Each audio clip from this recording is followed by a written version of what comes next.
هەر کەسێ نوێژی بەیانی و عەسر بکات چێتە بەهەشت.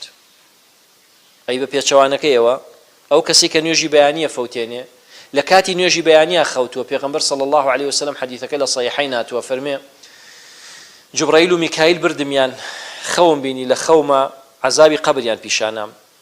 پیاوێکیان پیشانام پاڵ خرابوو، کەسێکی تر بەردی کرد بە دەستیەوە ئەیا بە سەری پانە کردەوە و بەردەکە لێرە بووە ئەڕۆی هەتا بەردەکە هێنەوە کابراوکو خۆی لێ هاتەوە. وتمەوە چییە ئەم کەسە؟ فەرمی ئەوە ينام عن الصلاة المكتوبة أو كسيك لكاتي نيوجي فرزا خوتوه خواب من بارزه. نيوجي عصر من فاتته صلاة العصر فقد حبط عمله بيغمر فرمي صلى الله عليه وسلم. هر كسي نيوجي عصر بفوتيني وكردو وكاني بطالبته خواب من بارزه. بو إنساني بارزقاري من جانبك بجماعة بيانك من صلى العشاء في جماعة فكأنما قام نصف الليل. هر كسي نيوجي عشاء بجماعتك وكاني تاني ويشو شو نيوجي كردبه.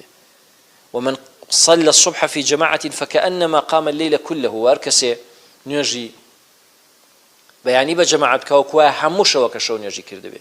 نيوجي ضحى نيوجي تشتنقاو 2 ركعات 4 ركعات 6 ركعات 8 ركعات زور قوري. يعني پیغمبر فرمي صلى الله عليه وسلم انسان قد نيوجي ضحى بك او سي صو شخص شاكي بونسي بس تنيا ب 2 ركعات سي صو شخص شاكي بونسي